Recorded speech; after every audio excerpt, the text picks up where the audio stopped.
I got a call from one of the guys at SiriusXM that, we found out a little bit before everybody else did, not much longer, maybe an hour or a half hour or so. And, it felt like, wow, Eddie Van Halen don't die. David Bowie don't die. It was like, thinking like along those lines. And it was really sad. It was really hard to unpack.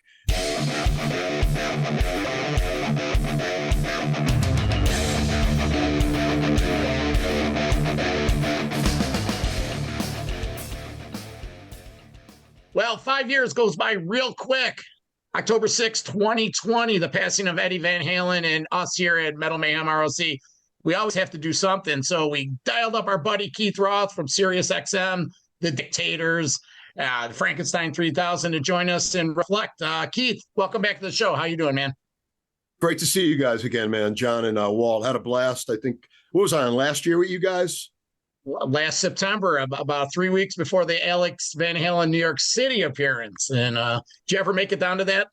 I did not, but I know there's something special coming with Alex Van Halen. And you could remember on this date that I'm giving you fair warning. I can't talk about it, but Alex is up to something, and I'll leave it at that. Well, we saw the Steve Brown and Jericho pick from the weekend. So does that have anything to do with it? I didn't see that. What was that all about? Well, exactly that. There's a picture of Chris Jericho and Steve Brown and Alex all together. But the caption was, I guess, Jericho or Steve Brown and Alex have business ventures together. Oh, maybe so. I just know that Alex is up to some cool stuff and you guys will dig it, but I'm sworn to secrecy, but some good stuff is coming. All right. Well, we're here today to reflect on Eddie. We all have our memories of, my favorite band, my favorite guy, Eddie. Walt's a big fan, yourself. Right off the bat, where were you when you found out Eddie died? How did it affect you? I got a call from one of the guys at SiriusXM that, we found out a little bit before everybody else did, not much longer, maybe an hour or a half hour or so. And, it felt like, wow, Eddie Van Halen don't die. David Bowie don't die. It was like, thinking like along those lines. And it was really sad. It was really hard to unpack at first. And, the Boneyard that day, I don't know if you remember, but I actually wound up posting the Eddie Van Halen tribute on the Boneyard and having people like, LL Cool J and David Frick join me and all these great stories of Edward. So when you do something like that, it, all being together, I got through it, but it was like a part of my youth died. Yeah. That was really the first reaction. It shook me hard. It was like sort of unexpected. We knew he wasn't doing well, sort of like when Neil Peart passed. Totally unexpected. Well, that was completely under the radar. Well, you're new to the Van Halen camp, if you will, got into them in the late 80s. How did it hit you, and what was your reflection on that day? It was tough because, again, it was just another one of these rock icons that we grew up with that's gone. And again, it's like you knew he was sick, but there was nothing for a couple of years. You just didn't hear anything about it. And you're like, okay, well, maybe Eddie's just retired or the Van Halen brothers are being weird like they always are, and you don't hear much. But it was just another gut punch to go along with Neil Peart, to go along with, Ronnie James Dio, and the list goes on and on. Right. And it was just like an eye-opener, right? Yeah. Yeah, totally. Edward was, he after Hendrix, there was a million great guitar players, right? We could talk about it, so many of them. And then there was Edward. And then there was another million great guitar players. But my point is that Hendrix set a barometer that wasn't touched till Van Halen came on the scene. And the one thing about Eddie is that it was all about the song. I mean, you listen to the recordings, they're not perfect. There's a lot of mistakes and blemishes in there. The vocals aren't great. And that's the beauty of the song. Eddie didn't overthink it like everybody else who tried to emulate him does. He went in the studio. They made records every year. He wasn't like, one of those crazy, like obsessive, got to get the right note. It was all about the music. And that's why Van Halen was in a different league. Their songs were as good as the players. You know what I mean? Oh, sure. You're right. All the blemishes, one takes, no overdubs in that studio. Well, it's a reflection of the 70s. They were a 70s band. They became huge in the 80s. But Keith, when did you get into Van Halen? What was your first experience with them? I remember it like yesterday. I was used to get tortured by my mother I used to have to go clothes shopping with her, because she wanted company. And we'd go to department stores, and you guys are old enough to remember department stores, right? Yep. And they'd have record departments. So I was, 10 years old, and I had my sights set on the first Cars record. So I'm like, all right, I'm going to go to Macy's, 34th Street, across from Madison Square Garden. And after being tortured with my mom clothes shop, and I'm going to get the Cars record. So I walk into the record department in Macy's. My mind is fixated on getting this debut Cars album. And as I'm in there, I hear "You Really Got Me." And, I have older brothers, so I knew the Kinks originally did that. And I'm like, who is this? What is this? And I never forget walking up to the guy at the counter. It's a little kid. And I said, who is this? And the enthusiasm on this guy's face, he's like, it's a brand new band from California, and they're Van Halen, and they're amazing. And that was my introduction to Van Halen right there. And I was floored, and then you get the record and you hear, a couple covers, and you hear, he talking about love and running with the devil. And it was just like, oh my God, this is unbelievable. This is, Keith, for me, I was an MTV era guy, right? So I remember, I'm sure I knew Van Halen a little bit, but being 12 years old, So This Is Love was played constantly in 82 and 83. I don't know why they picked that song. It was a live clip, but it was over and over and over and over. And I think back, I was in 8th grade in 1984, and that's when the video started. Jump, Panama, Hot for Teacher. David Lee Roth gets the stick in there. Now we got all these little sketches going on in it. And to me, every kid had Van Halen on their notebook. It was written on some field, on the wall underneath the park. It was just like, which one of your friends tried to grow their hair like Eddie Van Halen, try to play the guitar? Who had the coolest T-shirt? So to me, those are my first memories of Eddie Van Halen. Great memories. I remember having a meltdown because in 1979, Van Halen on Van Halen 2 was playing in Convention Hall in Asbury Park. Now, it was easier for us to go to Madison Square Garden. You get on a train, boom, you're at Penn Station. But to go to Asbury Park, you'd have to take a train going south and get off. And like my parents were not down with it. And I was really young in 79. And, and also Cheap Trick played there at the same time, around the same time. But I was so upset not being able to see Van Halen in Asbury Park. And I talked to people all the time. And a couple of guys were actually at the Fillmore East when Zeppelin played opening for Iron Butterfly. And they were also at that Van Halen show in Asbury Park on 79 for Van Halen 2. And they said that those two concerts were the greatest concerts they ever been to in their life. So, if you think about it, the age, they could have been 19 and then 29, you know what I mean? But, I just love the band. And, I listen, to me with Sammy Hagar, that's a whole different band. It's not Van Halen, I'm pro Dave. And, but yeah, Van Halen, it just resonates my youth and the glorious times of, those teenage high school parties and the keg parties and everybody playing air guitar and punk rock. I'm a big punk rock kid too. Yeah. Punk rockers loved Van Halen. I remember talking to the guy from Susie and the Banshees, and he was so infatuated with David Lee Roth. And so was David Johansen. I worked with David for years, and David, loved Johansen loved David Lee Roth because, it was the Louis Prima stuff. It was all this big band stuff and these entertainment things that they brought in. It wasn't just a hard rock, heavy metal band. There were so many different layers to that band. So I know I have ADHD and I get off the path a little bit, but, Van Halen, man, That's part of why we invited you here, because we knew you were great for content. Well, I fell right in the middle of both of you. I had an older brother, and he was the one that exposed me to Van Halen. I remember flipping through his albums, seeing like Rush Hemispheres, first Molly Hatchet, Nugent, State of Shock, Van Halen, what is this? But he was going to all those shows. God rest his soul, my late father told me I couldn't go until I was 13. So the first time I had a chance to see him was 81, Fair Warning. Great tour. And I think the pinnacle of Van Halen. I agree. It was totally. The first time the Pete Angelus, David Lee Roth stage really took off. The lighting rig, the side catwalks, the enormous sound stage, and just Van Halen at their peak. And guys, you got to remember, the Van Halen imagery was second to none. The fashion and just what they wore on stage, and guys, Keith, you can attest to this.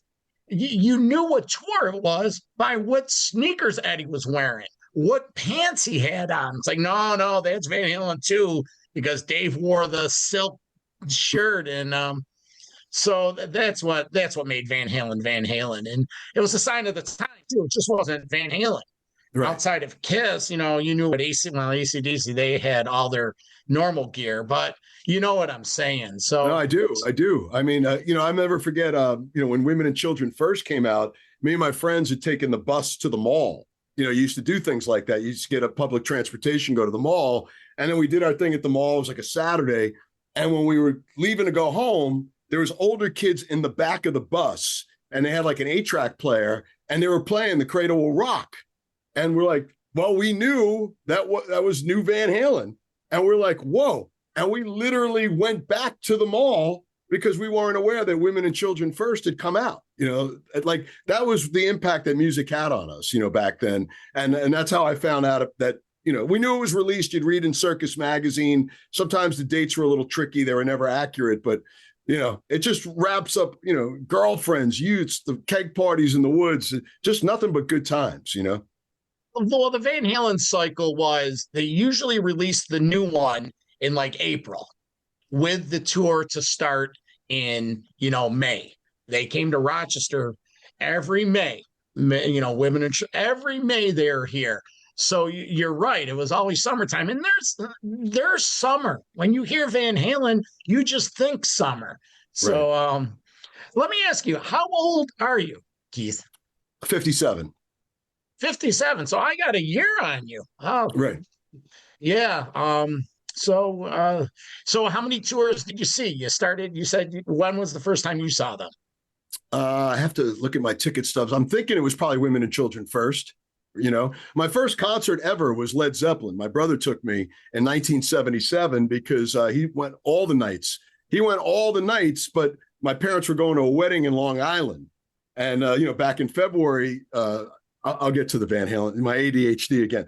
But he said, we're going to a wedding. Make sure, you watch, your little brother June 10th. And, when that rolled around on that Saturday, my father's like, don't forget, I'm going to see Zeppelin. And my father, can you curse on your show? Yeah, sure. He goes, I don't give a fuck where you're going, but you're bringing him wherever you're going. So I started going to concerts in 77. So I would say, I think it was probably, I didn't get to see Van Halen in like places like Convention Hall. I'm thinking it's probably Madison Square Garden, 1980. I know I saw Fair Warning. I know I saw Diver Down at the Meadowlands. I saw 84 at the Meadowlands. I did see him a couple times with Sammy at the Meadowlands. So I'm going to say probably 1980. I'm thinking for sure because, yeah. It's funny, Keith, because you and I both live in New Jersey, and I kind of did everything in reverse. I saw David Lee Roth solo on Eat 'Em and Smile before I saw Van Halen. So I didn't see Van Halen till the Monsters of Rock June of 1988 show. On a Saturday, the day after I graduated high school, and then it was all the Sammy shows, and all those years up until. Well, when Dave came back in the 2007, 8, whatever years that were, but. It's funny talking about concert memories. I have a couple of great Van Halen concert memories that have nothing to do with the show themselves. The first one was driving out to Jones Beach in 1995 to see them. And with Skid Row? A weeknight. I think it was with Skid Row, yes. I think I was there with Skid Row, actually. Okay. But so I do remember. Right. So we're on the Long Island Expressway or whatever highway it was. Stuck in bumper-to-bumper traffic. We have no booze on us. And my buddy Matt and I, we had to take the worst piss in the world. So we pull over on the side of the road, and we run up the little embankment because it's bumper-to-bumper traffic, and we take a piss in the woods. Sure enough, the New York State Trooper pulls us over, runs out, and says, "You guys definitely been partying. Where are you going? Let me see the cooler in the back. Where's the booze?" And you know what? We opened it up and said, "It's nothing but Gatorades, officer. We're going to see Van Halen, and I had to take a piss." And he laughed and said, "Get out of here, man." There's really Gatorades in there, no beers? Swear to God, there was no beers. I was driving. I was going from Jersey and back. Yeah. And Jones Beach is a schlep, man. That's a big schlep. It's not far in time, but the traffic. Well, that's cool. I do remember that Uh, tour. That's when Alex had the neck brace on and Yes. Eddie had the hip thing. I remember that was probably the last time that I actually seen those guys face to face. It's funny because I don't know if you could see this picture on my phone, but it's me and Eddie from that Monsters of Rock thing that you were just talking about. Nice. Can you see it? Okay. Yeah, I can see it. Yeah. I mean, that was, I guess that was, what was that, 88? June of 88. We're talking with Keith Roth, SiriusXM, the Dictators, and many, many other outlets. We're celebrating the 5-year anniversary, anniversary observance of Eddie Van Halen's death. Keith, you've been in this game long enough. Share some of your Van Halen stories. You mentioned 88. Are there other times? Yeah. I mean, well, I've told this story on the air many times, and people always ask me to tell this story a lot, but it's an ironic story. Is me and a few friends of mine, 1984, where we're kids and we would go to the city a lot, the Hard Rock Cafe. I mean, I grew up in New York and then moved to Jersey, but from where I lived in New Jersey, it was 25 minutes by train, blah blah blah. So it was one of those days. Van Halen, we were going to see him at the 84 tour. So we're walking up 56th Street and we're going to go to the Hard Rock, and we see a bunch of girls in front of the Parker Meridian Hotel. And they're all kind of like scantily dressed. And, we're talking to these girls, and they were waiting for the band Arcadia, which was a Duran Duran offshoot band. So as we're talking to these lovely young ladies, one of them said, do you guys like Van Halen? And we're like, of course we like Van Halen. And she points over and she goes, well, there's David Lee Roth right there. And sure enough, it was David Lee Roth with the hair tied back, the hat on, the shades, from the Panama video, when he was incognito, the exact, but he's got his foot pressed up against the glass at the Parker Meridian Hotel. And he was with a very attractive brunette with short hair, very attractive, right? And my friend cannot contain himself when he sees Dave at the, this is Dave, like he's the biggest rock star on the planet, and he's smoking a joint. And all of a sudden, my friend runs over to him, and when he gets in front of him, he goes, Dave, do you have any more reefer? And Dave doesn't say a word to him. He goes taps the girl on the shoulder, takes this massive hit, and passes it to my friend, and they walk down 56th Street. And we're like, holy shit, that was the coolest thing I've ever seen. But now we know that Van Halen's staying at the hotel, right? So, Rudy Learin, who was Edward Van Halen's tech, great guy. So somebody recognized him. Now people are starting to come about. Now that we found out the secret that Van Halen's at the Parker, somehow we found out what room he was in. I swear on my kids, right? So we get up to the floor. Now, apparently there was all kinds of security, but something had happened down in the lobby. So we know what room Eddie Van Halen's in. And we stop the elevator 2 floors before, and we take the staircase up. And as we get out of the staircase, Eddie Van Halen, we knock on the door, and he answers the door, and he goes, I'm on the phone. Wait a minute. And he slams the door. And we're like, holy shit, this is crazy. So we waited 5 minutes, and we knocked on the door again. And he goes, I'm on the fucking phone. Wait a minute. Just give me a minute. And we're like, all right, this ain't gonna happen. So we went back in the staircase, and, we smoked cigarettes back then, and we're in the staircase having a puff. And we're like, I'm not going to have the balls to knock on that door again. After he said, I'm on the phone. Yeah, I know. But I go, let's just walk by it. And we walked out of the staircase, and I swear on my kids, Eddie Van Halen was with the key, the card. That was new at that point. It was before they switched over to keys. And he goes, do you guys know how to use this thing? I'm sitting here trying to open the door, and we were talking to him, and I have a photo on my Facebook where you could clearly see the room, and it was at the Parker Meridian, and we got pictures with him. He took photos with all of us, and he invited us in. I think he was really high, to be honest with you.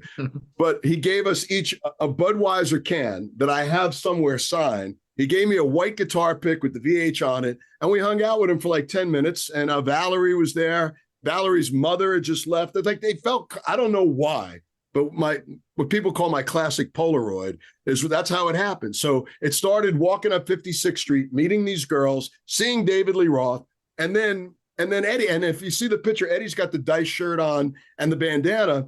We, now we hung out.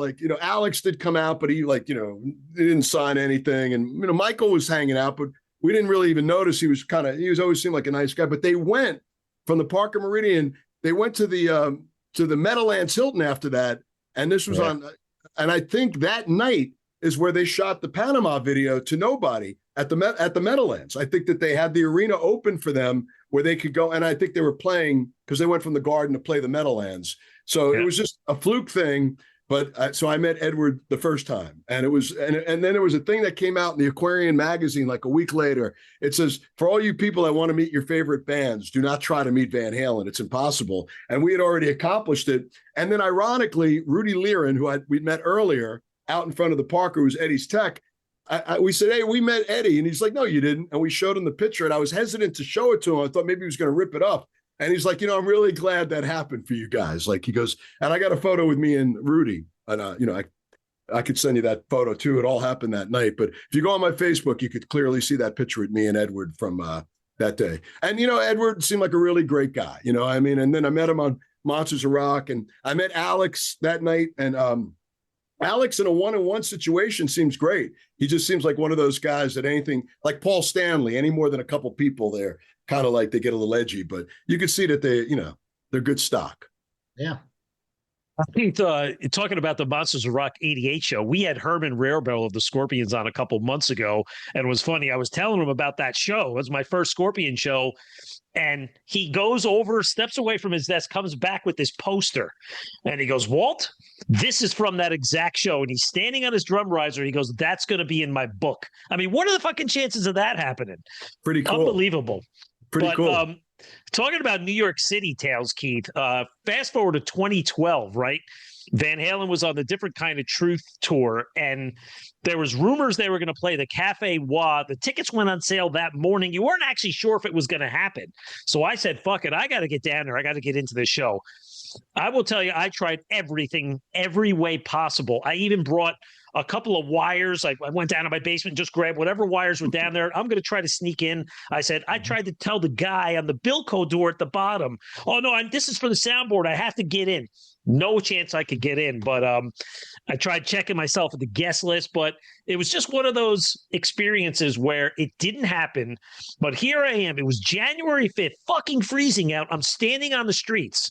And I listened to that 65-minute show from the street. I never saw a band member until after the show when Dave rolled out in his train conductor, overalls in his hat, and he did his, out into the cabin, gone. But unbelievable how here I am. I felt like I saw Van Halen, but I actually didn't.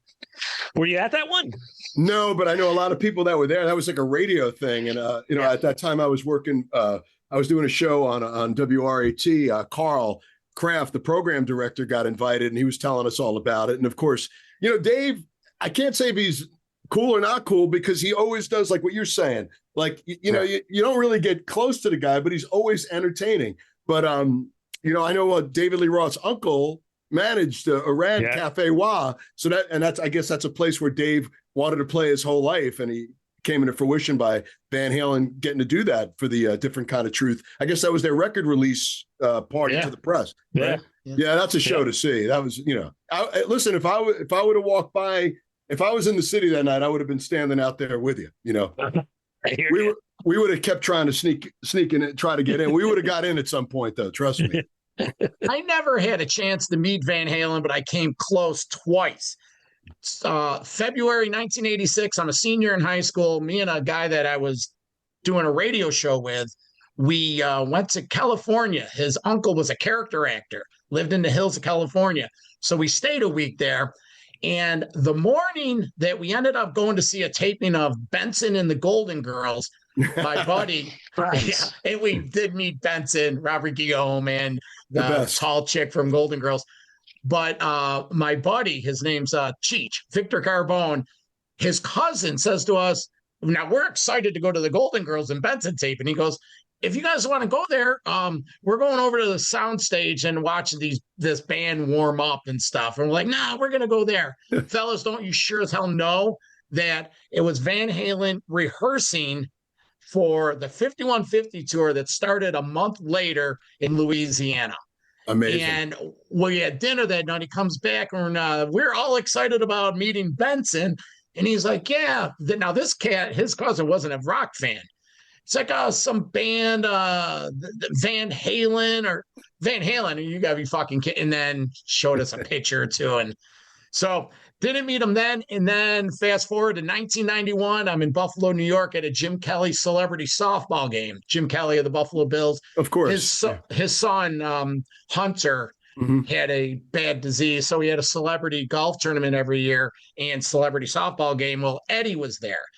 I got VIP tickets inside the tent, but I didn't have enough VIP juice to get the VIP on the VIP of the tent. So Eddie was maybe 5 feet from me, and he was right there, but I never had a chance to shake his hand or get a picture. So outside of front row proximity of various shows, never had a chance to meet Eddie. I mean, I've only met him. Well, I think like 3 times total, but he seems like, he as well, especially in smaller crowds, he just seemed like a really good guy, fun guy, good people. I know, listen, in a band, it's a family thing, and there's 10 sides to different stories, and then there's the truth. But he just seemed like a really like grounded guy that came from nothing and really appreciated his fans a lot more than the fans actually think. It's just that they were so big at some point and they were so guarded. I mean, you kind of got a taste of what it was like to be John Lennon, in 1960, whatever, you know what I mean? So I think, but I think when he had the opportunity and time, I think he went out of his way for his fans. I remember, I have a funny Alex Van Halen story. When I was telling you that I met them on the Monsters of Rock, there was a party and all the press was going on at the Ritz-Carlton Hotel, right? So, we were there before and during, the show in Philadelphia, right? So I see Alex there, and I went up to him like, "Hey, Alex," I didn't want to bother him, and he's like, "Hey," and he says to me, he goes, "Yeah, when I have time, I like to talk to people and all this stuff," and and we're talking for a few minutes, and all of a sudden, somebody comes up and says to him, "This is another true story." They go, "Hey, would you mind taking a photo?" And Alex like, "Oh, yeah, sure, I'll take the photo." So they hand Alex the disc camera, and what was going on, there was a wedding going on, and they asked Alex to take a photo of this guy and this girl that were dressed up for the wedding. And it was one of the funniest things ever. And he really enjoyed that. Like, he was like that. He thought that was great. But anyway, I forgot what led me to talk about that, but but you were in the same room with Eddie, and they all seem like cool guys.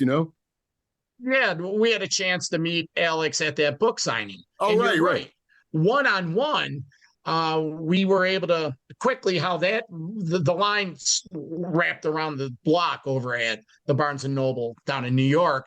We waited 3 hours. We made our way inside the store in a little line. And when you finally got into the area where Alex was, they let you in 2 or 3 at a time.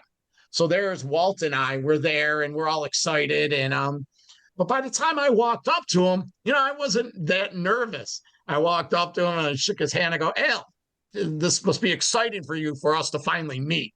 And he gave me a big smile. And I asked him one question. And the question I asked him was, it was a little granular. It said, "I saw you at Diver Down Tour, the Carrier Dome, 1982. You guys were celebrating David Lee Roth's birthday. They brought out a big cake. And after they smothered him with it, you went running back to the drum set and you slipped on the frosting and bopped your head. Any recollection of that?" And he just looked at me. He's like, "No, Vern." And John, you remember my name? He goes, "No, John, that was so many beers ago, so many tours ago, so many shows ago." He goes, "But thanks for coming to the show." And we all got pictures. But you're right. Him one-on-one is totally cool. I met David Lee Roth outside a Casino concert in 2001. Now, there was 8 of us outside the tour bus. It was up here in central New York. Waited like an hour and a half. And then he finally comes out of the tour bus, and he was acting like it was Philadelphia 1984. There's 8 of us there. And, he's looking at all the crowd doing the Dave jive, but he was cool, signed a few things, I think I got a picture with him. I'm not sure, but never met Mike, never met Sammy. What about you, Walt? You ever meet Dave or any of the Van Halen guys?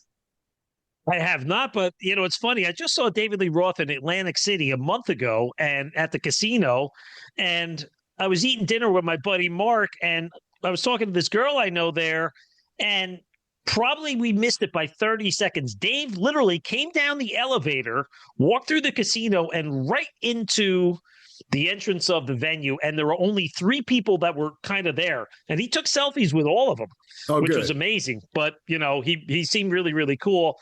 And it makes me think, too, like Eddie's legacy, right? Like, how do you keep his music alive, go forward for new generations? I mean, yeah. It was great seeing Dave out there. He had a great guitar player, Al Estrada. We had a guitar protege from Canada on, a young kid in his late 20s called Jason DeRaps, who's, he made his fame basically posting his videos of Van Halen covers on the Van Halen website that got picked up by their news channel. So it's one of those things that I feel like his guitar playing will live forever as long as there's a means for it to come out. The Sammy Hagar, Michael and Anthony band, will it ever come around again? There's only so many years these guys are going to play. But you got to think that this is going to be one guitar player that future generations, 10, 20, 30 years are going to carry forward. Oh, there's no doubt about that. I mean, this guy has done something that, like I said, there was Jimi Hendrix, there was Eddie Van Halen. I mean, people will be paying homage to him in 100 years from now. The stories will get more intense, and just his playing, I don't think I can never see him ever being forgotten about, like Mozart, like Beethoven. Yeah. He's right there. I mean, he took that playing to a whole different level. I mean, there's so many guitar players, so many really good guitar players, but, when you've done something at that level and that extreme, it'll be celebrated, long hundreds of years after, we're no longer here. Let me ask you, I'm not a guitar player, but you are. Now, when you say his guitar playing, was it not so much his leads, but his rhythm playing, just the arrangement of these songs, his ear for pitch? What was it about Eddie, in your musician opinion, that made him stand out from everyone else? You just never heard anything like it. Like, when I heard Eruption for the first time, I was saying at Macy's on 34th Street, I was like, what is going on here? Like, you couldn't even wrap your head around it. You heard great solos like Alvin Lee 10 years after Woodstock. That's a monumental performance. You saw a lot of the Jimi Hendrix stuff, and, Jeff Beck is a freak, but this is next level freakish. And the way it was, captured on vinyl, it was just like, but the one thing I always loved about them, as I was saying earlier, is that there was always a song there. You hear a lot of other guys that emulate what he did, but there's no song. It's just mishmash. It's just it drives me fucking crazy. I don't want to hear it. It's like, but Eddie, it all worked in the song. And it's just like, I remember Adrian Smith from Iron Maiden was saying the first time he heard Van Halen, and he was a guitar player and, kind of playing professionally at that point, he was ready to quit. He's like, I don't even know what's going on here. Like, what is happening? It was like a freak, and then when people understood it, and then, you realize where he got some stuff, but it was like, that next level, I mean, listen, I never aspired to I'm a guitar player, but I never aspired to be a guy like, Eddie Van Halen. I'm a songwriter. So I play guitar more like for rhythmic and like Tom Petty. And, I don't really play leads. So I never aspired to be Eddie Van Halen, but I play in a band with a guy like Ross the Boss, who is a legendary guitar player. Yeah. And he was saying that the first time they met him, the Dictators were playing the Whiskey A Go-Go, and Van Halen came to see them because he was hip to like Ross and liked his playing. And there was a mutual friend that they had who was a girl.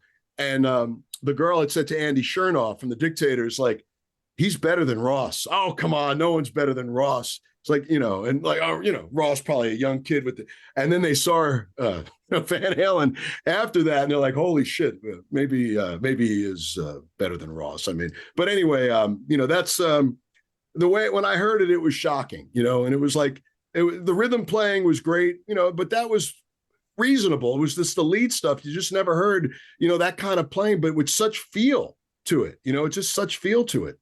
Well, obviously it's in the DNA, with his father. But I think after reading the brothers book and being a Van Halen fan all these years, just consuming everything, the Renoff books, all of that, the fact that the family came from Holland when he was 8 years old, they were immigrants, they were minorities, they didn't have anyone, and that guitar and that music was his best friend. And throughout his entire life, he always leaned on it. And he said he wasn't a rock star.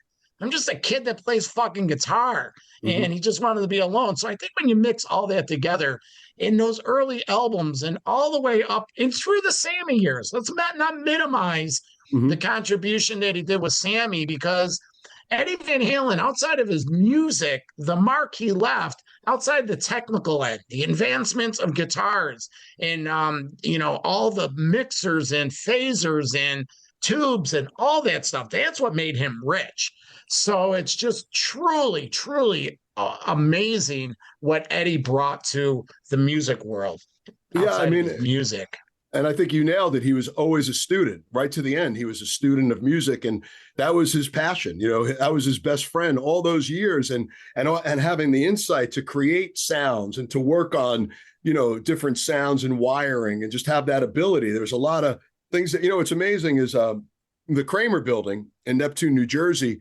I see it quite a bit because a lawyer rents that building, owns that building. So every time I go in there, I kind of sneak around the back and see where, and also my old guitar player from Frankenstein 3000, the late great Tommy DeFaro, he worked at Kramer. So he met Edward several times when he used to come up there, and, and he would sit and play and, work on things. I know he did some, even some modifications in New Jersey. He was close with the whole Kramer people, but, you could feel that legacy of a guy that spent a lot of time in that room. Call me crazy, or maybe that's just my own little thing, but just a student of the music. And also, as you know, Van Halen was a cover band, right? When they started out, and, he grinded his teeth learning Black Sabbath and Led Zeppelin songs and learning them his way, like Jimmy Page even said that he learned by playing other people's music, and he learned it wrong. But, instead of playing like a G chord, instead of moving his hands around, the ways that they learned these songs helped them become who they were, gave them their stamp. And I think Edward was like that, I mean, I listened to some of those cover shows when they were doing like Kiss and Rainbow and James Gang. And it's just so awesome. It's so awesome.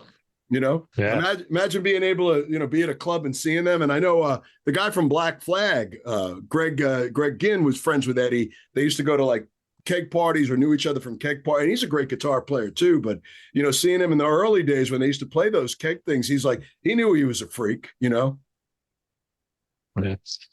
Keith, you're talking about I'm not a musician. I'm not a guitar player. But, to me, the uniqueness that you point out stands out in some of the songs. And I was thinking, think of songs like Unchained and Mean Street and Pound Cake even, right? You'll hear these songs on the radio, but there's 10,000 other rock and metal songs that are played on regular basis on radio and SiriusXM, and you kind of get sick of them after a while. But when you hear songs like that and you hear that guitar work, it still gets you excited. And that's the uniqueness of Eddie Van Halen.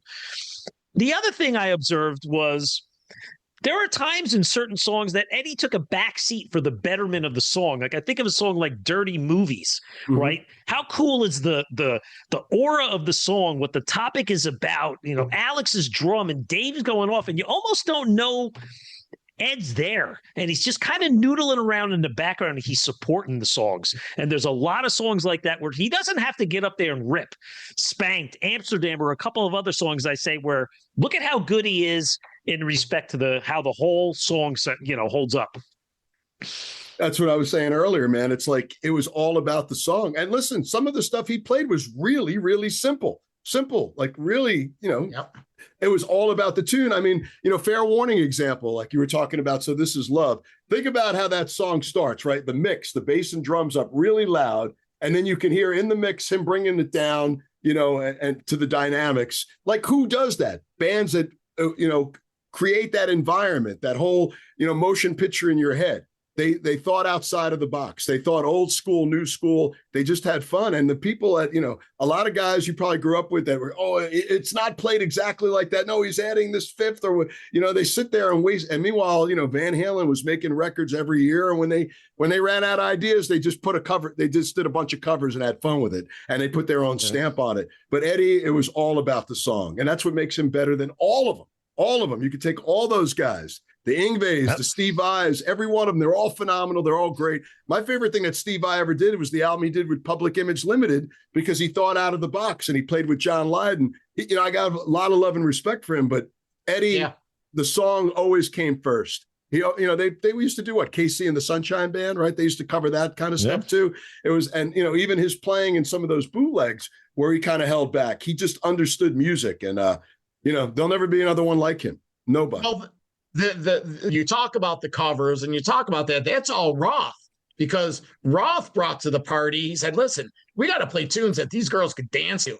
They don't want to look at you. You're a guitar hero, but we got to dance KC and the Sunshine Band and ZZ Top and all that stuff." And you know what? To take a time machine and go back to 1975 in Pasadena, and that's my wet dream. That's we remember it, right? What's that? We remember 1975, right? I mean, I remember it clearly. Yes. Well, today the anniversary of Kiss Alive 50 years ago today. Yeah. I was in fourth grade, but that's a whole nother show. But just doing all that, and Walt, you mentioned songs like Unchained and So This Is Love and Pound Cake. I mean, it goes on and on. Stuff off Women and Children First. Take Your Whiskey Home. Are you kidding me? Push Comes to Shove from Fair Warning. That's not blazing guitar solos, but it's the juju and the vibe of EVH and Dave. That combination. That is what's Keith, you're going to add something.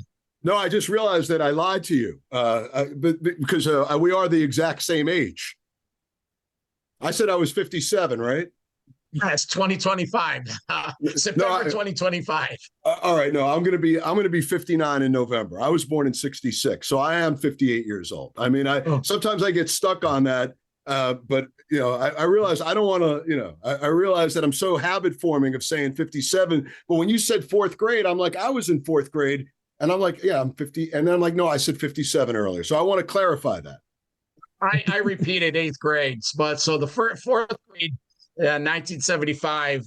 Well, when I was in fourth grade, we did Kiss and the Talent Show, and I remember we did Rock and Roll All Night.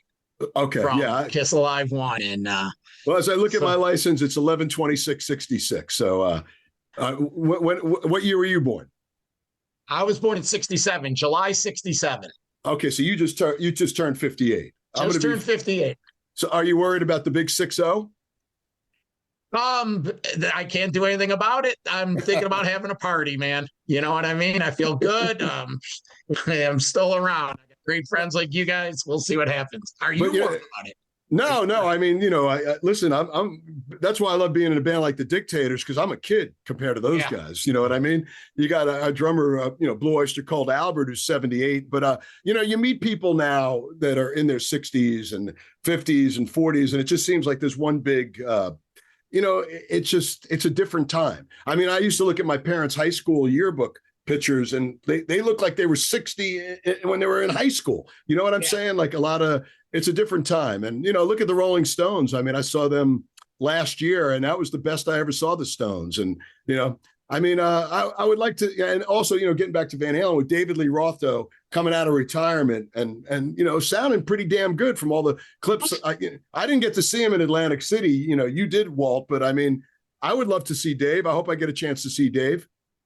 He's, he continues to reinvent himself. And you know what? Not only did he have a great band, he had these 4 male backing musicians that were the showcase of the show. Dave knows how to put on a show, and he had these guys that everybody was watching, and he's a showman first. Yeah. I mean, when he did that Rocklahoma thing, and I was like, not knowing what it was going to be like and sound like, and I'm like, you know what? I'm glad he's back. I mean, but, we should be happy and appreciate that we still have a guy like David Lee Roth, out there and performing, because, these guys are getting older, man. So it's like, appreciate what you got and that they're still out there doing it. Exactly. Well, you know what, Keith? We want to thank you for taking the time this afternoon. Anything else you want to promote? You got the Dictators, got Sirius. We're siblings on Pantheon, Rockstrap. How's the podcast with Don going? Oh, we have a lot of fun. Don's my brother. And by the way, Don Jameson is older than me. Let that be known. But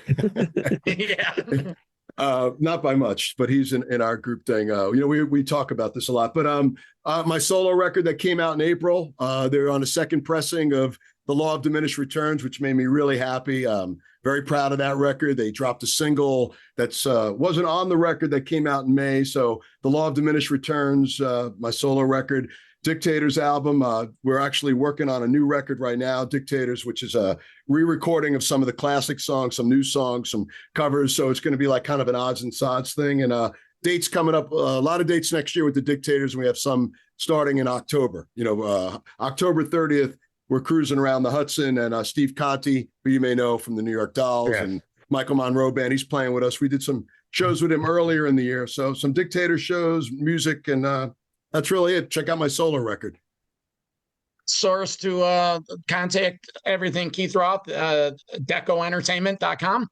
Deco Entertainment, you can get the record, Amazon. I'm on Facebook. I'm kind of anti-social media, but I still do the Facebook. I eventually will go on Instagram, but Dictators, Instagram, we see all that stuff. So yeah, Dictators, Instagram, me on Facebook, whatever. My Messenger hasn't worked. My Facebook is a frustrating thing. I know you guys are doing a show, but it goes on and then it stops working. And then you go through all these trials and then you get it going again. Then it goes down again in a day or two. So if you've been leaving me messages, it works when it feels like it. So. And what's your schedule over on Sirius? I know you're on Hair Nation, Boneyard. Where can we find you there? Ozzy's Boneyard, Monday through Saturday, 6 p.m. to midnight. And Hair Nation, noon to 6, 7 days a week. All right. Well, you're a busy cat for a 58-year-old. Again, thanks for spending the afternoon with us. Keith Roth, SiriusXM. And listeners, remember, if you dig what we're doing, get up to metalmayhemroc.com, check out the merch page, subscribe to the pod, leave a review, and leave us a comment in this YouTube video, your favorite Van Halen moment, song, album, Sammy or Dave, because it's all about Eddie. So for my co-host, Metal Walt, our guest, Keith Roth, I'm the Vernomatic, and we are Metal Mayhem ROC. There you go. Good stuff, man. Thank you.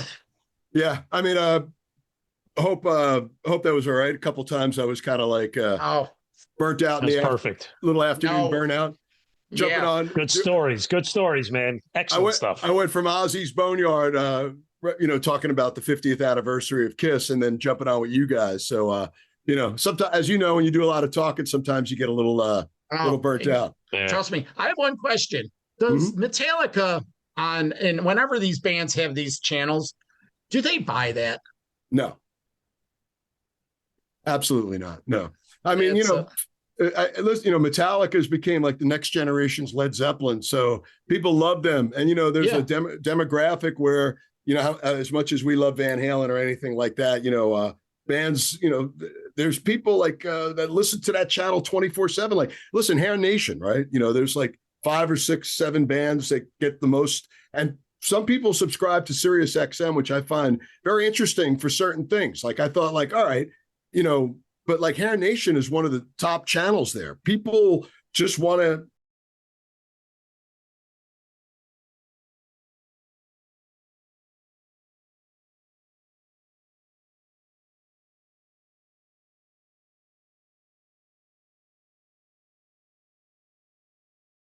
going as deep as you could get, Dreamer, Deceiver, Rainbow, we'd be playing Tarot, Woman, Run with the Wolf. I get all that, so people are like, why the fuck do you play? You got to know. It's not me, it's like.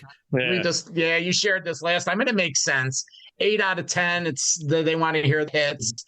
They want to hear Rock You Like a Hurricane every day. They want to get in the car and when we were kids, we'd buy 7 inches. We would listen to it over and over again. People love that. It's like we're such a small percentage of the hardcore musicologists, and we all think the same. And that's why we all get along, because I know the deep stuff. I know the deep stuff, but listen, that's what they're a company and they know what they're doing. But there is deeper channels though. There's there are, and I do listen to it. Deep Cuts and the Metallica. I've been listening to it. They're doing a hell of a job. That they're really going deep. That's the Butcher for you. That's Sean the Butcher from Ozzy's Boneyard. Like, Sean was running Hair Nation prior to that, and now he does the Maximum Metallica, and he's a hardcore fan. So I know it's going to be, and this is not a pop-up channel. This is like kind of a permanent thing, from what we've been hearing. This is part of the fixture for a while.